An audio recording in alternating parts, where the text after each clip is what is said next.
This is Mr. Black Tie here. I'm sorry. Hey, this is Mr. How you guys doing? I didn't know. This is the Black Smoke. We're here with. Now, how do you pronounce your name on Facebook there? It's ZiFi, like Wi-Fi. Okay, ZiFi. Okay, so now you're a writer. Yes, sir, I am. Writer. Cool. Now, how did you get into started writing? I mean, how did this all begin? Because I know you write for Quest magazine. I do. It started one birthday. One of my friends got me a web domain for my birthday because she knew that I loved to write, and I've always journaled. And she was like, "You need to write this stuff down because one day you're gonna want to publish a book, and you're gonna want to, remember these moments." And so every night there for a while, I rented an office and I go there at 3 a.m. whether I was wasted or not, and I would write. And then on Facebook, I found an editor from Quest magazine. We started chit-chatting, and he was like, "Hey, why don't you?" Because he read my blog, found me from my blog, and he was like, "Why don't you come write for us?" And now, 2 years later, and a couple editors later, I'm still with him. Cool. So what are your blogs about?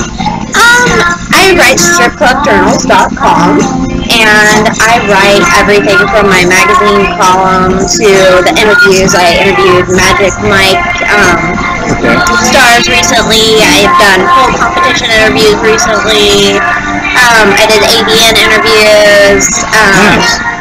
Yeah, a little bit of everything. Okay, cool. So, your background, if we may ask, what did you do before you started writing? But you always writing. So what's your profession? Well, long story is I went to college, just like my parents told me I should, and after college I worked for an attorney for a year. I made myself tough it out for a year, tried a couple different attorneys' offices to make sure it wasn't just the attorney. It was definitely corporate America that I didn't like. So I became a stripper. And I love the way you just said that. And then after stripping, I just slowly, as I stripped, I used the time that stripping enabled me to write and work on my passion. And from there, I have lots of them. Okay, cool. So what are some of the, have you seen in the entertainment field of all this, has it changed any on a good level, or is it just still the same from when you started? Nothing stays the same. Everything evolves. You either evolve with the times or you get left behind. So there's been a lot of changes within the industry, both good and bad. But I definitely see it as something that is a dying industry. Why do you say that? A lot of people will not agree with me when it comes to this, but it's a cultural thing, a society thing. Strip clubs are like emotional fast food for intimacy. Right. Because men are taught not to be emotional in our society. Well, hopefully they'll get over that, and at this rate, it doesn't look like they're going to. And so it looks like they're going to turn more to like Backpage and, get emotional intimacy out of sexuality, because that's what they think they want. Yeah. So I see a lot of cultural things that are happening in our society, along with Victorianism and how it's stuck around, and the shame involved in being a woman, and, et cetera, et cetera, et cetera. Gotcha. Okay, so, what style of a writer do you think you consider yourself? I don't do fiction well. I don't do fluff well. I'm not a big fluff. We're called true journalists, basically. You're a true journalist. Yes, sir, I am. I do write press releases, which includes some fluff at times. But I'm one of those people, I like to go into a situation. I don't like to research people. I don't like to know anything about them. I just want to go meet them and treat them like any other person, because I'm a small town girl from Oregon, and I don't want to lose that. And so far it's working. Okay. So, what is your website again? It's www.stripclubjournals.com. It's a pretty good name, by the way. It's a really cool name. Okay, now, as a writer, do you see any, what's a good tip to other future writers, especially females that might be in the profession of stripping, and they're trying to go for their dream? How would you tell them to stay on the course? Because there got to be some wild and crazy moments. You can't let the industry suck you in. You can live the lifestyle for a couple years at the most if you want to do something good out of this. But if you do not look at the big picture, you're not going to get anywhere. So you need to manifest your dreams while you have the time to do so, which is what stripping allows you to do. It allows you to make a lot of money in a short period of time and allows you to buy yourself the freedom of time, which is one of the best gifts anyone can ever give you. So basically, as long as you come up with a plan and steps to manifest it, and don't make excuses and don't get caught up in the drugs or the alcohol or the scene or the lifestyle, you know, and we all do that. It happens to all of us, but as long as you keep yourself back on track, you just got to get back on track every time you get off. That's a differentiating thing I've noticed. Do you have a pretty strong fan base, you think?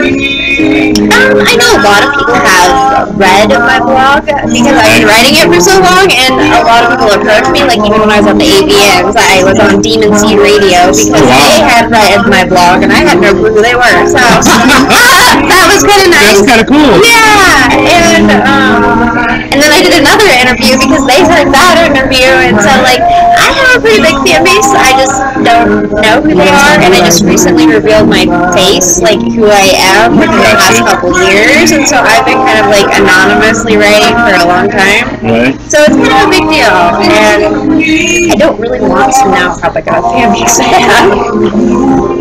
Why not? I would like to be you. Yeah, I don't want to be scared when I sit down in front of my computer. I don't want to feel on the spot. I just want to feel like me. Okay, I got you. I can respect that.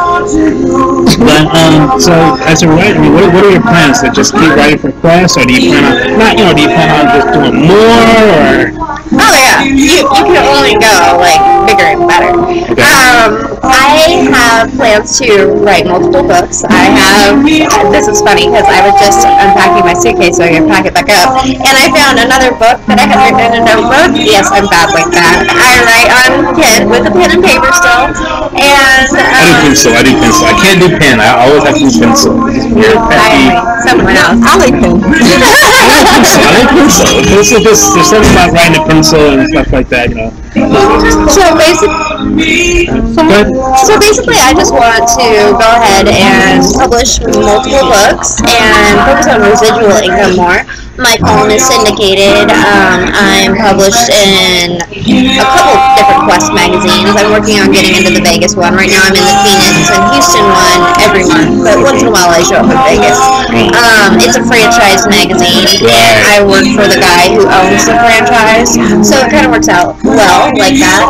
And then, residual income, so I can just have a normal life. I'm ready. You also say that you do talk radio in Fort Lauderdale? Yes, I have a segment called Z's Are the Facts with ZiFi, where I interview people at the AVNs. It's on Adventures of the Mayor, which is www.themayorsclub. Shout out to Enrique, love ya. And and I work with Chris Meggs, an amazing photographer, also based in Florida. Meggsworld.com, shameless plug. You've done this before. Yes. What else? I have recently been talking with the Panda Board about writing for the DJs in the adult industry, and so because they have a group, and so I've been working with them as well. I also just recently picked up a new freelancing job, perhaps, and I do a lot of freelancing where I write for other people as well. Okay, cool. Very cool. You're busy. Yeah, I am. Awesome. So, what do you do on radio? How does that work for you being doing radio in Fort Lauderdale? Is it internet radio or? It's actually a podcast, but it's intertwined with Planet Platypus Network. Right. And so I'm not quite sure how that works, but all I know is I have my H4 in, and I can go anywhere I want to go. And when we come together at conventions, we work really well together. Me and the mayor do. He's amazing. My convention BFF, and it's just amazing because he knows who people are and I don't, because I don't want to research people. I just want to talk to people, and he actually knows who they are, and he's maybe watched some of their videos and stuff like that. So, and that's not something I do, and he's pretty amazing. And so what we do is we interview people together or separately. Sometimes I'm in Oregon and I'll interview people by phone and then just send them the file. It's amazing. It's nice. That's cool. Very cool. Well, what do you think about staying in Vegas? I have been here part-time now for about 2 years. I love Vegas. I absolutely adore Vegas, but not for all the reasons that everybody else does. I am not really a drinker anymore. I love laying in my backyard by the pool. I love going grocery shopping and just being a bum and hanging out with my dog at home and writing. This is where I love to write. I like to write in a bikini by the pool with my iPad and my laptop and just have a good time. Like, Vegas can be a beautiful city. it is, and there's so much fun stuff to do outdoorsies. I love like the desert and just stuff like that. I love it. Okay, cool. Well, do you have any, what's the most positive thing you can say to someone that's listening that might be inspired to be a writer? Because there's not many writers out here that people know they're writers and stuff like that. I know we're out there, but it's rare. It's nice to meet another writer. So, what would you tell someone? Because, it's hard to become a professional writer and get a job. It's really hard for some people. Be prepared to be a starving artist for a while. And also, never give up. Write every day. Whether it's bad, whether it's good, whether you feel good, whether you feel bad, just write. And network. The more people you talk to, the more opportunities you'll have. Luck is preparation meeting opportunity.